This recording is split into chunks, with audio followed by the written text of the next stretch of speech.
ஆண்டவர் இயேசு கிறிஸ்துவின் இனிய நாமத்தில் உங்கள் அத்தனை பேருக்கும் வாழ்த்துக்கள். கடவுள் உங்கள் மத்தியிலே கிரியை செய்கிறார் என்கிறதை நான் அறிந்திருக்கிறேன். இந்த சத்தியவசனம் நிகழ்ச்சியை தொடர்ந்து பாருங்கள், தொடர்ந்து இதனுடைய பயணியுங்கள். இது உங்கள் வாழ்க்கையின் மாற்றத்துக்கு பெரிய அளவுக்கு உதவியாக இருக்கும். அதே நேரத்தில் நானும் நீங்களும் இந்த சத்தியவசனம் சமூகம் அத்தனையும் சேர்ந்து இயேசு கிறிஸ்துவோடே பயணிப்போம். இன்றைக்கு நான் உங்களோடு யோசித்த ஒரு விஷயம், உங்களோட பகிர்ந்து கொள்ள யோசித்தது 1 ராஜாக்கள் 3வது அதிகாரம் 9வது வசனத்தில் இப்படி அது சொல்லப்பட்டிருக்கிறது. இந்த 9வது வசனம் சாலமோனுடைய வாழ்க்கையிலே நடந்தது.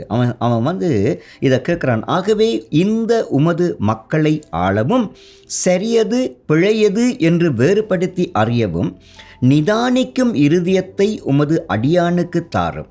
ஏன் என்றால் உம்முடைய இந்த மேன்மையான மக்களை ஆட்சி செய்ய யாரால் முடியும்? இங்கே ஒரு மனுஷன் கடவுளுடைய ஆலோசனையை கேட்குறான். ஏன் அவனுக்கு புதுசாக ஒரு பொறுப்பு கிடைக்குது. பொறுப்பு கிடைச்சதுக்கு பிறகு அவன் அதை ஆளுவதற்கு முன்னுக்கே அவன் ஒரு ஆலோசனையை கேட்குறான். இன்ட்ரெஸ்டிங். இது ஒரு சந்தோஷமானது மட்டுமில்லை. இன்றைக்கி நிறைய பேர் நாங்கள் ஆலோசனையை நாங்கள் கேட்குறோமே. யார்கிட்ட கேட்குறோம், எப்படி கேட்குறோங்கிறது இல்லை, கிடைச்ச வழிகளில் எல்லாத்துலேயும் நாங்கள் ஆலோசனையை கேட்க பார்க்குறோம். ஆலோசனை இன்றைக்கு கேட்குறது எங்களுக்கு ஒரு கிளுகிழுப்பை கொண்டு வரும். அதே நேரத்தில் என்னுடைய வாழ்க்கையில் ஒரு சந்தோஷம் வரும், நன்மை வரும் என்று நினைச்சு நாங்கள் நிறைய ஆலோசனைகளை நாங்கள் கேட்க போகிறோம். யாராவது ஆலோசனை சொல்லுகள் எங்களுக்கு தீங்கு வரக்கூடிய விஷயங்களை சொன்னால் அதுக்கு பிறகு அந்த பக்கத்தில் நாங்கள் அவங்க பக்கத்தில் போகிறதே கிடையாது. சில ஆலோசனைகள்னாலே நாங்கள் மாற்றி இருக்கிறோம் எங்களுடைய வாழ்க்கை பாதையை. ஏன் நீங்களும் ஒரு டாக்டர்கிட்ட போனால் அவர் எங்களுக்கு தருகிற ஆலோசனையை நாங்கள் சரியாக பின்பற்றினால் நன்மை உண்டு. அதே நேரத்தில் எத்தனையோ விஷயங்களுக்கு நண்பர்களிடத்துலேயும் நாங்கள் போகிறோம், எங்களுக்கு தேவையான விஷயங்களை கேட்குறோம், அவங்களும் எங்களுக்கு ஆலோசனை சொல்கிறாங்க. ஒரு சில விஷயங்களை கேட்குறோம், மற்ற விஷயங்களை நாங்கள் காற்றுலேயே அதை விட்டுறோம். ஆனால் அதே நேரத்தில் மக்கள் சில நேரங்களிலே ஆலோசனை என்ற பேரில் போக பார்க்குறாங்க. அது அவர்களுக்கு எந்த விதத்திலே நன்மையை கொண்டு வருகிறதை விட அது தீங்கை கொண்டு வருகிறது. நான் சமீபத்திலே சிங்கையிலே இருந்து வருகிற ஒரு தினசரியை நான் வாசித்தேன். அந்த தினமுரசு என்ற பத்திரிகையில் இருந்த ஒரு துணுக்கு. சிங்கப்பூரில் போன வருஷத்திலே மாத்திரம் 700க்கும் அதிகமானவர்கள் ஏமாந்து போனார்கள் என்று அதிலே போட்டிருக்குது. அது என்ன? இந்த சமூக ஊடகங்களிலிருந்து ஒரு ஆலோசனை வருகிறது. இன்றைக்கு நீங்கள் இவ்வளவு பணத்தை நீங்கள் முதலீடு செய்தால் நாளைக்கு உங்களுக்கு அது இரட்டிப்பாக கிடைக்கும் என்றொரு அந்த விளம்பரங்களை நாங்கள் பார்த்துருக்கிறோம். அதில் ஏராளமானவர்கள் நம்பி அந்த ஆலோசனையை கேட்டு அதிலே அவர்கள் தங்களுடைய பணத்தை போடுகிறதை நான் பார்த்துருக்கிறேன். தனிப்பட்ட முறையிலையும் நான் அதனை பயிற்சி செய்தியும் பார்த்துருக்கிறேன், டெஸ்ட் பண்ணி பார்த்துருக்கேன். அப்படிப்பட்ட ஒரு இதுக்கு நான் என்னுடைய ஃபோன் நம்பரை கொடுத்த பொழுது எங்கேயோ இருந்து எனக்கு தொலைபேசி அழைப்புகள் வந்தது. ஒரு சில நேரங்களில் இங்கிலாந்தில் இருந்து வந்த நம்பராக இருந்தது. ஒரு சில நேரங்களில் அல்ஜீரியா நாட்டினுடைய இலக்கத்தோடு என்னுடைய தொடர்பு கொண்டார்கள். ஒரு சில நேரங்களிலே மலேசியா நம்பரில் என்னை தொடர்பு கொண்டார்கள். ஒரு சில நேரங்களில் ஸ்ரீலங்கன் நம்பரில் எங்களை தொடர்பு கொண்டார்கள். பிரியமானவர்களே, என்னை பற்றி நிறைய கேட்டாங்க. ஆலோசனை தருவது போலத்தான் அது இருந்தது. ஆனால் என்னுடைய மனதிலே அது ஒரு நேரம் போகிற ஒரு விஷயமாக இருந்தாலும் ஒரு விஷயத்தை நான் புரிந்து கொண்டேன். ஆலோசனை சொல்வது போல எங்களை நம்ப வைத்து எங்களை சீரழிக்கிற ஒரு நிலைமையிலே நிறைய பேர் விழுந்து போகிறார்கள். இது பார்த்து கொண்டிருக்கிற அன்பானவர்களே, எனக்கு தெரியாது இதில் எத்தனை பேர் நீங்கள் அப்படிப்பட்ட தகவல்கள் வந்த பொழுது அதுக்கு நீங்கள் உங்களுடைய நேரத்தை, காலத்தை, உங்களுடைய பொருளாதாரத்தை நீங்கள் இழந்து போனீங்களோ எனக்கு தெரியாது. ஆனால் உங்களுக்கு ஒரு தேவை உண்டு. அதனால் ஆலோசனை வருகிற பொழுது நாங்கள் அதுக்கு செவி கொடுக்குறோம். சில காலத்துக்கு முன்பு, நான் இந்த கொஞ்ச நாளைக்கு முன்பு இந்தியாவிலே ஒரு சகோதரி, ஒரு இளம் பெண் தன்னுடைய உடலை பெருமனாக இருந்ததுனாலே அந்த உடலை சரி செய்வதற்கு ஆலோசனையை கேட்டிருக்கா. எங்கே கேட்டிருக்கா தெரியுமா? யூடியூப்லேயே கேட்டிருக்கிறா. அது கொடுத்த ஆலோசனையின்படி மருந்து எடுத்துருக்கிறா. தன்னுடைய வாழ்க்கையை இழந்து போனாள், மரணித்து போனாள். இந்த செய்தியை நான் ஒரு தகவல் தொடர்பில் இருந்து நான் பார்த்தேன். பிரியமானவர்களே, ஆலோசனை இன்றைக்கு தேவையாக இருக்கிறது. நிறைய பேர் ஆலோசனைக்காக ஓடுறாங்க. நீங்கள் கூட நிறைய பேர் நீங்கள் ஆலோசனைகளுக்காக ஓடிக்கொண்டிருப்பீர்கள். ஆலோசனையை தேடுவது நல்லது. ஆனால் இப்போ நாங்கள் வாசித்த இந்த வேத பகுதியில் இங்கே ஒருவன் ஆளும் அதற்காக இந்த சாலமோன் அழைக்கப்பட்டிருக்கிறான், பொறுப்பு கொடுக்கப்பட்டிருக்கிறது. ஆனாலும் அவன் கடவுளிடத்தில் கேட்ட விஷயம் என்ன தெரியுமா? ஆலோசனை. நான் ஆளுவதற்கு என்னை தகுதிப்படுத்தும், எது சரி எது பிழை என்று புரிந்து கொள்வதற்கு எனக்கு உதவி செய்யும். ஆலோசனைகளை கேட்கிற பொழுது அதை நான் எதையும் செய்வதற்கு முன்பு எங்களை அர்ப்பணிக்கிறது. ஆதியாகமம் புஸ்தகத்தில் 24 ஒரு மனுஷனை பற்றி போட்டிருக்கிறது. அவருடைய பேர் அதிலே எலியேசர் என்று இல்லை, ஆனால் அவருடைய பேர் எலியேசர்.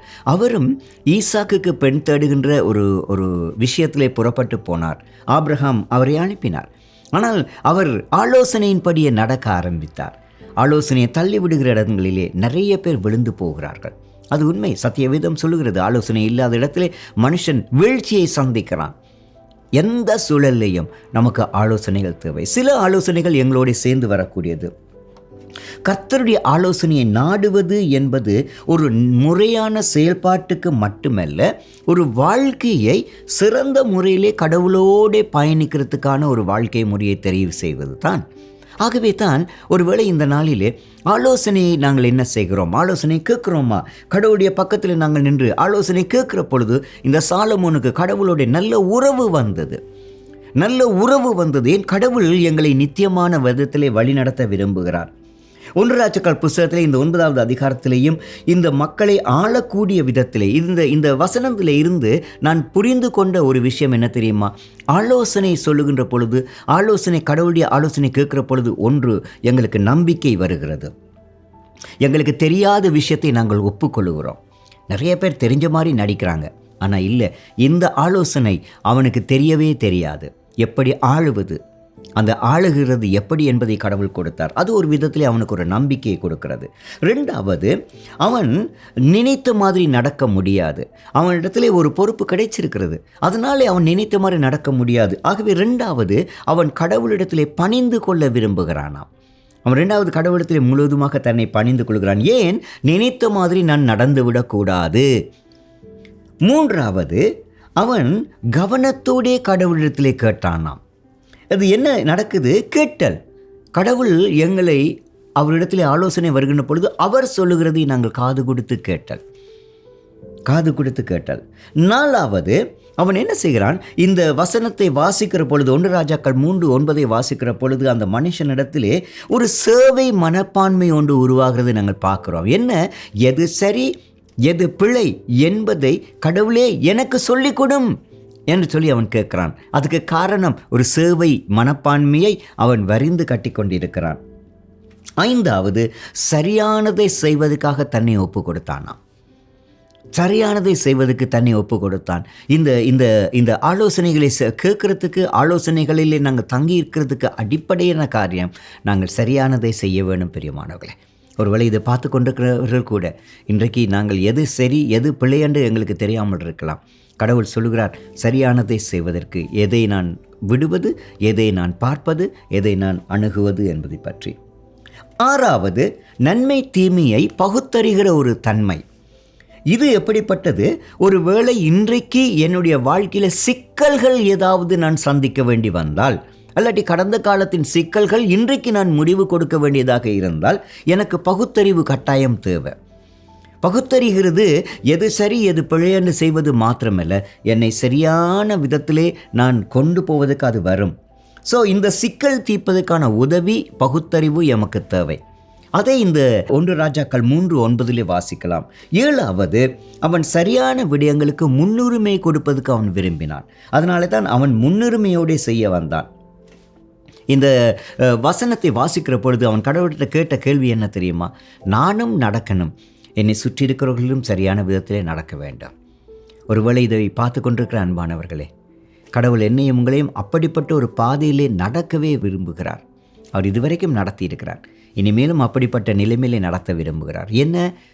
நானும் பிறரும் ஒரே பாதையிலே பயணிக்க. இன்றைக்கு இந்த நாட்டிலே வாழுகின்ற எல்லாவற்றில் இந்த சத்தியவசன நிகழ்ச்சியை யூடியூப் வழியாக உலகத்தின் எந்த பாகங்களில் நீங்கள் வாழ்ந்தாலும் கடவுள் உங்களை விசேஷமாக அழைத்திருக்கிறார். அந்த அழைப்பு என்ன தெரியுமா? நீங்களும் உங்களை சுற்றி இருக்கிறவர்களும் கடவுளுடைய பார்வைக்கு முன்பாக உத்தமமான வாழ்க்கையை வாழ வேண்டும் என்று ஆண்டவர் விரும்புகிறார். அவருடைய ஆலோசனை எங்களுக்கு முன்பாக இருக்கிறது. இந்த சாலமோனுக்கு ஆண்டவருடைய ஆலோசனை இருந்தது. எனக்கும் உங்களுக்கும் ஆலோசனை உண்டு பிரியமானவர்களே. அந்த ஆலோசனையை தள்ளிவிடாதபடிக்கு அவரை கரம் பற்றுவோம், அவரிடத்தில் எங்களை அர்ப்பணிப்போம். ஆண்டவர் இயேசுவே, நீர் எங்களுடைய நித்தியமான ஆலோசகராக இருந்து எங்களை வழி நடத்தும். ஏன்? ஏசாயா புஸ்தகம் சொல்லுகிறது, அவர் ஆலோசனை பிரபு என்று சொல்ல. அவர் ஆலோசனை கொடுக்கிற கர்த்தர் என்பதை ஏசாயா 6வது அதிகாரத்தில் நாங்கள் 9வது வசனத்தில் வாசிக்கிறோம். அவர் எங்களை வழிநடத்த வல்லவர், எங்களை காத்துக்கொள்ள வல்லவர்.